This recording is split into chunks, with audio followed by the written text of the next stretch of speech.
Hello everybody, welcome to definite success Pathshala, जहाँ पर success बिल्कुल डेफिनेट है। और मैं हूँ अनीशा, आपकी अपनी इंग्लिश एडुकेटर। और आज हम स्टार्ट करने वाले हैं क्लास 10th इंग्लिश की जो आपकी सेकेंडरी बुक है फुटप्रिंट्स विदाउट फीट, उसका chapter number 5 footprints without feet. तो आपके इस चैप्टर के नाम पर ही आपकी इस बुक का नाम है। एंड इसी चैप्टर के आज हम कवर करने वाले हैं मल्टीपल चॉइस क्वेश्चंस, यानी कि MCQs। तो MCQs में बेसिकली आप लोगों को एक क्वेश्चन गिवन रहता है एंड 4 ऑप्शंस गिवन रहते हैं। एंड क्वेश्चन पढ़ के जो भी ऑप्शन आपको लगता है इज करेक्ट या is the most appropriate option, उसे आपको करना रहता है एक टिक मार्क। इसी के साथ चलिए स्टार्ट करते हैं हमारा first question. As they gazed a remarkable sight met their eyes, who is referred to as they in the given sentence in context with footprints without feet। अब ये जो लाइन है, ये लाइन आपके चैप्टर की ही लाइन है। Okay, इसका मतलब है जैसे वो लोग गेस कर रहे थे, यानी जैसे वो लोग घूर घूर कर देख रहे थे, एक remarkable sight met their eyes, एक अजीबो गरीब साइट यानी नज़ारा उनकी आंखों ने देखा। अब क्वेश्चन में पूछ रहे हैं कि ये जो दे गिवन है, यानी कि जो ये दे की बात हो रही है, कि दे कौन है अगर हम फुटप्रिंट्स विदाउट फीट चैप्टर की बात करें। तो क्वेश्चन एक्सप्लेन करने से पहले मैं बता देती हूँ कि ये दे कौन है। बेसिकली जब चैप्टर स्टार्ट होता है तो स्टार्ट इस तरीके से होता है कि लंदन की बात हो रही है। लंदन में 2 बॉयज़ हैं, सड़क पर दे आर वॉकिंग एंड उन्होंने देखा कि भाई एक घर है, उस घर की स्टेप्स जो हैं, जो सीढ़ियाँ हैं, उस पर फ्रेश मड से बने, मिट्टी से बने फुटप्रिंट्स यानी पैरों के निशान दिख रहे हैं। अब ये दोनों लड़के बड़ा शॉक हो जाते हैं कि भाई फुटप्रिंट्स तो हैं, पैरों के निशान तो हैं, लेकिन कोई दिख क्यों नहीं रहा। और साथ ही साथ और नए नए फुटप्रिंट्स बनते जा रहे हैं, यानी डेफिनेटली वहाँ पर कोई है जो बेयर फीट यानी नंगे पैर चल रहा है और जिसके मड से बने हुए पैरों के निशान वहाँ बन रहे हैं। इन दोनों लड़कों ने उन फुटप्रिंट्स को फॉलो करने की कोशिश करी। बेसिकली ये फुटप्रिंट्स और किसी के नहीं, ग्रिफिन नाम के साइंटिस्ट के थे, जिसने कई सारे एक्सपेरिमेंट्स करके एक ड्रग बनाया था, जिसको पीकर, जिसके ड्रग्स खा के वो क्या बन गया, वो इनविजिबल यानी अदृश्य बन जाता था। यस, तो उसी के ही ये क्या थे, उसी के ही ये फुटप्रिंट्स थे ग्रिफिन के। तो वो उनके लिए ही ये लाइन बोली गई कि जैसे वो लोग गेस कर रहे थे, जैसे वो दोनों लड़के घूर घूर कर देख रहे थे, एक रिमार्केबल यानी एक अचंभित करने वाला साइट, दृश्य उनकी आंखों ने देखा। क्या देखा कि भाई फुटप्रिंट्स थे। तो यहाँ पर दे कौन है, यहाँ पर दे वो 2 लड़के हैं जो लंदन में सड़क पे जिन्होंने ग्रिफिन के फुटप्रिंट्स को फॉलो करने की कोशिश की थी। तो ऑप्शंस देखते हैं। Staff of the big London store, London का एक बड़ा सा जो स्टोर था उसके स्टाफ मेंबर्स ने की बात हो रही है कि यहाँ पर नहीं। 2 बॉयज, यस, 2 लड़कों की बात हो रही है जिनका स्टार्टिंग में चैप्टर में एक डिस्क्रिप्शन गिवन है। Clergyman and his wife, clergyman यानी कि जो प्रीस्ट होता है, जो चर्च का जो फादर होता है, जो पादरी जिसको हम बोलते हैं, वो और क्या उसकी वाइफ की बात हो रही है यहाँ पर? नहीं, उनकी बात यहाँ पर है ही नहीं। वो तो चैप्टर के काफ़ी बाद में आते हैं, जब ग्रिफिन लंदन छोड़ के क्लर्जीमैन के घर चले जाता है, यानी आइपिंग नाम के विलेज जाते हैं और क्लर्जीमैन के घर जाके चोरी करता है। ये उस टाइम की बात है। ग्रिफिन और उसके फ्रेंड्स, क्या उनकी बात हो रही है? नहीं, ग्रिफिन के कोई फ्रेंड्स की यहाँ पर चैप्टर में यहाँ पर कोई डिस्क्रिप्शन नहीं गिवन है। That means clearly option B is the right option. Next, identify the option that aptly describes Griffin. आपको इन ऑप्शंस में से उन ऑप्शन को आइडेंटिफाई करना है, पहचानना है जो ऑप्शन बहुत एप्टली यानी बहुत करेक्टली, बहुत सही तरीके से ग्रिफिन के बारे में डिस्क्राइब करता है, ग्रिफिन की क्वालिटीज बताता है। Option 1, greedy yet kind. Greedy यानी लालची, पर फिर भी काफ़ी काइंड इंसान था। वो लालची तो था ही पैसों के लिए, लेकिन काइंड बिल्कुल भी नहीं था। अगर वो काइंड होता तो किसी का बुरा नहीं करता। चैप्टर में उसने हर किसी के साथ बुरा किया है। प्राउड एंड ऑनरेबल, बहुत ही गर्व और ऑनरेबल यानी सम्मानीय व्यक्ति। अगर ये अपनी पावर का सही तरीके से इस्तेमाल करता तो ये एक ऑनरेबल यानी सम्मानीय वैज्ञानिक या साइंटिस्ट को हम इसको बोलते हैं, लेकिन इसने हर जगह इमोरल काम किया है, गलत काम किया है। कंसिडरेट एंड सेल्फलेस, यानी ये दूसरों की प्रॉब्लम को कंसिडर करता है, उनको समझता है। एंड सेल्फलेस यानी खुद से पहले दूसरों के बारे में सोचता है।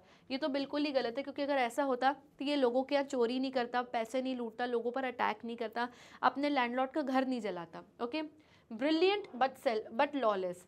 यस, ये एक ब्रिलियंट साइंटिस्ट तो था ही था, क्योंकि उसने कई सारे एक्सपेरिमेंट्स करके एक ऐसा ड्रग बनाया था जिससे लोग इनविजिबल हो सकते हैं, अदृश्य हो सकते हैं। बट ये लॉलेस था, यानी कि ये लॉज का, कानूनों का पालन नहीं करता था, ये सब गलत क्राइम्स, गलत चीज़ें ही करता रहा। तो yes, option D is the right option.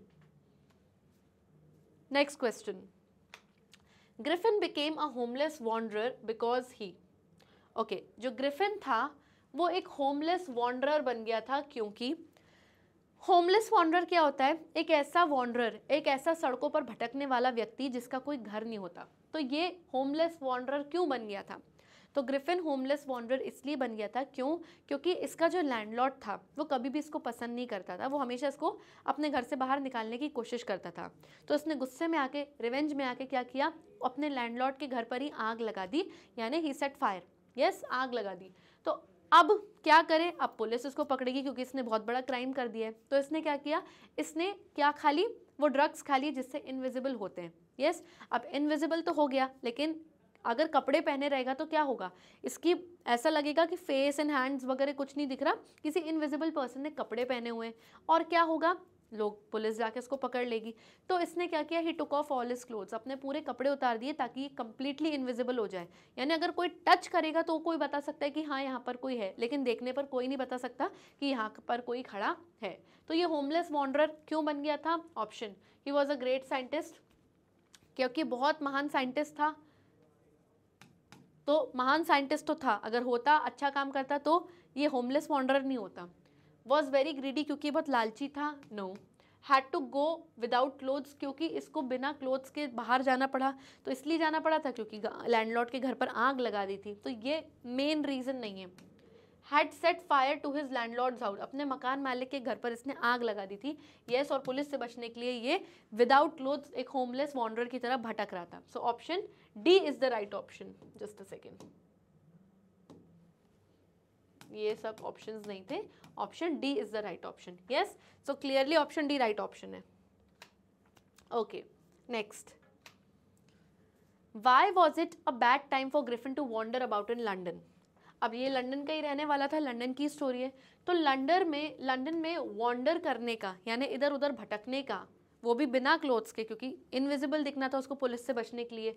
तो ग्रिफिन के लिए ये लंदन में इधर उधर भटकने का सबसे बुरा टाइम क्यों था? इसलिए था क्योंकि जनवरी का टाइम था, मिड विंटर सीजन था। It was bitter and very chilly cold, यानी खतरनाक चुभने वाली ठंड जो होती है ना लंदन की, वो टाइम था। और सोचो ये इनविजिबल नेकेड घूम रहा है लंदन की सड़कों पर। तो यस, तो ऑप्शन देखते हैं। It was mid winter. Yes, mid winter ठंड का टाइम था, इसलिए बहुत बुरा हो रहा था इसके साथ कि ये चाह के भी कपड़े नहीं पहन पा रहा था। कपड़े पहनता तो विजिबल दिखने लगता है लोगों को। Yes, he did not have clothes, कपड़े तो थे लेकिन ये पहन नहीं सकता था क्योंकि ये विजिबल दिखने लगता, पुलिस पकड़ लेती। He wanted to be alone, इसको बिल्कुल अकेले रहना था। तो ऐसा कुछ भी नहीं था, नन ऑफ द अबव हो नहीं सकता। That means clearly option A is the right option. Next, read the given statements and choose the correct answer. अब यहाँ पे statement A and be given है, आपको रीड करना है और करेक्ट आंसर इन ऑप्शंस में से चूज करना है। Statement A, Griffin stole clothes from the store. एक बड़ा सा लंदन का स्टोर यानी दुकान थी, ग्रिफिन ने वहां से कपड़े चुराए थे ताकि वो ठंड से बच पाए। तो यस, ये बात बिल्कुल सही है। Griffin was a revengeful man, Griffin एक रिवेंजफुल आदमी था, यानी एक ऐसा आदमी था जिसमें बदला लेने की भावना थी। यस, ऐसा वो था, तभी उसने क्या किया, अपने लैंडलॉर्ड से बदला लेने के लिए उसके घर में ही आग लगा दी। तो यस, ये बात भी बिल्कुल सही है। That means statement A and B both are correct.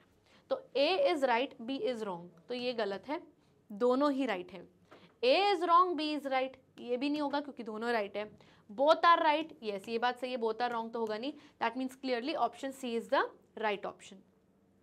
Next, Griffin wore bandages to outline his dash. अब क्या होता है, ठंड लग रही थी, जो कपड़े फिर चुराए थे लंदन स्टोर से वो भी निकालने पड़े क्योंकि लंदन स्टोर के असिस्टेंट्स ने इसको देख लिया था मॉर्निंग में, वहाँ से भी इसको निकलना पड़ा। अब एक ये सिचुएशन आ गई कि बहुत ठंड है और ग्रिफिन को बिना क्लोथ्स के घूमना पड़ रहा है। अब पुलिस से भी बचना था, तो ग्रिफिन ने डिसाइड किया कि मैं एक थिएट्रिकल कंपनी के शॉप में जाता हूँ। ड्ररी लेन नाम की एक जगह थी, वहाँ पे इस एरिया में एक थिएट्रिकल कंपनी शॉप थी, यानी एक ऐसी दुकान जहाँ पे थिएटर से रिलेटेड हर कोई सामान मिलते थे, आइटम्स मिलते थे। ग्रिफिन अंदर गया, जब वो अंदर गया तब किसी ने उसको नहीं देखा क्योंकि वो इनविजिबल था। जब वो बाहर आया तो उसने क्या किया, ऐसे बैंडेजेस वाइट कलर के पट्टे अपने मुंह पे लगा दिए, काले चश्मे पहन लिए, एक हैट पहन ली और फेक नोज यानी नकली नाक अंदर से लगा दी ताकि उसके फेस को एक शेप मिल जाए। यस, इससे क्या होगा, बैंडेजेस लगे होने की वजह से कोई उसको देख भी नहीं पाएगा और कपड़े जैकेट उसने सब पहन लिए ताकि वो ठंड से भी बच जाए। यस, तो ग्रिफिन ने ये बैंडेजेस, ये वाइट पट्टे अपने पूरे फेस पे इसलिए लगा दिए थे ताकि वो अपनी अपना क्या आउटलाइन करना चाहता था, अपने बॉडी के किस पार्ट को एक शेप देना चाहता था, फेस को, नोज को, माउथ यानी मुंह को, या हेयर्स यानी बालों को। तो ऑब्वियसली वो अपने चेहरे को एक शेप देना चाहता था कि हाँ ये कोई इंसान है। उसने सोचा बैंडेजेस लगा देता हूँ, बाद में कोई पूछेगा तो बोल दूंगा एक्सीडेंट हो गया इसलिए ऐसे वाइट पट्टियाँ लगी हुई हैं। तो नोज तो उसने नकली लगाया ही हुआ था, माउथ अपने आप शेप में आ जाएगा जब बैंडेजेस लगाएगा, और बालों का कोई लेना देना नहीं, उसने हैट लगा ली थी। तो clearly option A is the right option. Next, where did Griffin go to avoid the crowded London. अब ये जो लंदन शहर था काफ़ी क्राउडेड था, भीड़ भड़क्का था वहाँ पे, और पुलिस भी उसको पकड़ रही थी, पुलिस उसके पीछे थी। यस, तो इस लंदन की क्राउडेड प्लेस को छोड़ के ग्रिफिन कहाँ गया? तो ग्रिफिन ने लंदन छोड़ा और एक ट्रेन पकड़ी और कहाँ गया? लंदन के पास आइपिंग नाम के एक विलेज गया, और वहाँ पे एक इन यानी एक छोटे से होटल में इसने 2 कमरे बुक करे और वहाँ पे जाके ये कुछ दिन रुका। तो ये कहाँ गया था? ड्ररी लेन गया था? नहीं, ड्ररी लेन पर तो वो थिएट्रिकल कंपनी की शॉप थी जहाँ से इसने सारे कुछ सामान चुराए थे, और उस शॉपकीपर पर अटैक करके उसके पैसे लूट कर ये आइपिंग नाम के विलेज भाग गया था। विलेज ऑफ आइपिंग, यस, यहाँ पर ही गया था। बिग लंदन स्टोर, नहीं, बिग लंदन स्टोर कहाँ है? लंदन में ही है। वो तो लंदन छोड़ के कहाँ गया था? तो ये स्टोर तो लंदन में ही था। लैंडलॉर्ड्स हाउस, अपने मकान मालिक के घर, भाई उस पर तो उसने आग लगा दी थी ना, तो ये भी नहीं हो सकता। तो clearly option B is the right option. Next, how did Mrs Hall find the scientist when she first met him. अब क्राउडेड लंदन को छोड़ के एक ट्रेन में बैठकर ये ग्रिफिन कहाँ भाग के चला गया? आइपिंग नाम के विलेज में। वहाँ जाके कहाँ रहा? इसने एक इन यानी एक होटल देखा और वहाँ पे 2 कमरे बुक किए। अब इस होटल के जो मालिक और मालकिन थे, यानी लैंडलॉर्ड एंड लैंडलेडी थे, वो थे mister hall and Mrs hall. तो उसी के बारे में एक क्वेश्चन है और पूछा जा रहा है कि जो मिसेस हॉल थी, जिस होटल में ये रहने वाला था गाँव में ग्रिफिन, उस होटल की जो मालकिन थी Mrs Hall, how did she find scientist when she first met him. तो जब पहली बार मिसेस हॉल ग्रिफिन से मिली तो how did she find scientist, उनको कैसा लगा कि साइंटिस्ट कैसा है। अब जब पहली बार मिसेस हॉल ने ग्रिफिन को देखा तो देखा अजीब सा आदमी है, बड़ा सा कोट पहना हुआ है, चेहरा दिख नहीं रहा, पूरे वाइट बैंडेजेस लगे हैं, चश्मे लगे हैं, हैट लगी है, ग्लव्स पहने, यस, अजीब सा लगा। तो she found the scientist very strange, यानी काफ़ी अजीब। तो ऑप्शन देखते हैं, ए स्ट्रेंज यानी अजीब, यस फर्स्ट ऑप्शन हम कह सकते हैं। और ऑप्शन देखते हैं, क्यूरियस, क्यूरियस यानी एक ऐसा इंसान जो काफ़ी सारी चीज़ें जानने के इच्छुक हो। तो साइंटिस्ट बिल्कुल भी क्यूरियस नहीं था, उसको किसी से मतलब नहीं था, बल्कि वो काफ़ी रूड तरीके से मिसेस हॉल से बात कर रहा था, और उसने उसको क्लियरली बोल दिया ग्रिफिन ने कि भाई मेरा एक्सीडेंट हुआ है इसलिए मैंने ये बैंडेजेस लगाए, and I don't want to be disturbed, कोई आके मुझे बार बार कमरे में डिस्टर्ब करे मुझे बिल्कुल अच्छा नहीं लगेगा। तो ही वॉजेंट क्यूरियस। इडियोटिक या बेवकूफ़ दिखा उनको? बिल्कुल भी नहीं, क्योंकि वो बात तो ठीक तरीके से ही कर रहा था, लेकिन काफ़ी अजीब बिहेव कर रहा था। क्या काफ़ी पोलाइट था? नहीं नहीं, बिल्कुल पोलाइटली, बिल्कुल प्यार से अच्छे से बात नहीं करी, उसने मिसेस हॉल से काफ़ी रूडली बात करी। मिसेस हॉल ने उसके इस रूड बिहेवियर को इसीलिए एक्सक्यूज़ कर दिया, नज़रअंदाज किया, क्योंकि उसने इन होटल्स का जो रूम बुक किया था उसकी एडवांस में पेमेंट कर दी थी। तो मिसेस हॉल वाज लाइक चलो ठीक है, ऑफ सीजन में कोई आया है और एडवांस पेमेंट कर दी तो मुझे क्या करना है, रहने दो। यस, सो काफ़ी स्ट्रेंज लगा मिसेस हॉल को फर्स्ट टाइम ग्रिफिन से मिलके। So option a strange is the right option. Next, how did Mr. Jaffers feel when he saw Griffin for the first time? अब ये मिस्टर जैफर्स कौन है? मिस्टर जैफर्स आइपिंग नाम के विलेज के पुलिस कांस्टेबल हैं, यानी हवलदार हैं। अब गांव में जब ग्रिफिन आया तो बड़ी अजीब अजीब तरीके की हरकतें होने लगी। गांव के जो क्लर्जीमैन यानी कि जो प्रीस्ट थे चर्च के, उनके घर चोरी हो गई, क्योंकि पहले ग्रिफिन के पास और दिन रहने के होटल का रेंट पे करने के पैसे नहीं थे, कुछ पैसे एडवांस पे कर दिए थे और आगे के और दिन कंटिन्यू करने के लिए पैसे नहीं थे। तो उसने मिसेस हॉल से कहा कि भाई मेरे को कोई पैसे देने आने वाला है, I am about to receive some money. और फिर सडनली क्लर्जीमैन के घर चोरी हो जाती है, फिर अजीब अजीब हरकतें होती हैं, फर्नीचर इधर उधर उड़ता है एक तरीके से मिसेस हॉल के होटल में, काफ़ी अजीब चीज़ें होती हैं आइपिंग में। सबका शक किसके ऊपर जाता है, सस्पेक्ट किसके ऊपर जाता है, ग्रिफिन के ऊपर। तो गांव वालों ने, विलेजर्स ने बुला लिया किसको, मिस्टर जैफर्स को, कि पुलिस कांस्टेबल को कि आओ और ग्रिफिन को पकड़ के ले जाओ।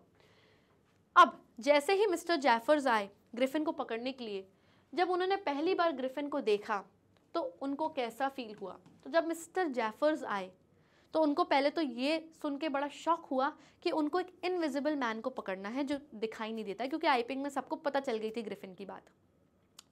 जब वो पकड़ने आए थे तो उस टाइम पर ग्रिफिन ने कुछ हैट वगैरह पहनी हुई थी, लेकिन जैसे ही ग्रिफिन ने मिस्टर जैफर्स को देखा उसने अपने सारे कपड़े उतार दिए। तो जब वो पहली बार मिस्टर जैफर्स ने ग्रिफिन को देखा तो क्या वो बहुत हैप्पी थे, खुश थे? भाई हैप्पी क्यों होंगे, वो एक क्रिमिनल को पकड़ने आ रहे थे। क्या वो सरप्राइज थे? यस, वो ये बात सोच के सरप्राइज थे कि मैं पहली बार एक हेडलेस मैन, एक ऐसा आदमी जिसका सर ही नहीं है, एक इनविजिबल मैन को पकड़ना वाला हूँ। क्या वो अपसेट, काफ़ी दुखी थे? नहीं, दुखी क्यों होंगे भाई, ये तो मिस्टर जैफर्स का काम था। क्या काफ़ी इरिटेटेड थे? नहीं, ये उनका काम था चोरों को पकड़ना, क्रिमिनल्स को पकड़ना, तो इरिटेट नहीं थे, तो वो सरप्राइज थे। तो option B, surprise is the right option.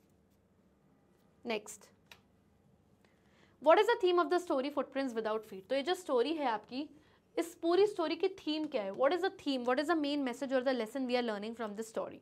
Options देखते हैं। A, one should not misuse science, कि किसी भी इंसान को साइंस का गलत इस्तेमाल नहीं करना चाहिए, टेक्नोलॉजीज का गलत इस्तेमाल नहीं करना चाहिए। Option B, a brilliant scientist can become invisible, अगर कोई साइंटिस्ट, कोई वैज्ञानिक बहुत ब्रिलियंट है, बहुत होशियार है, तो वो अदृश्य बन सकता है। ज़रूरी नहीं कि हर साइंटिस्ट इनविजिबल हो, और ऐसा अभी तक कोई ड्रग हमारी रियल लाइफ में तो कहीं पर भी ऐसा डिस्कवरी नहीं हुई, तो इसको तो डेफिनेटली हम नो करते हैं। One can do anything after becoming invisible, एक इंसान अदृश्य यानी इनविजिबल होने के बाद कुछ भी कर सकता है।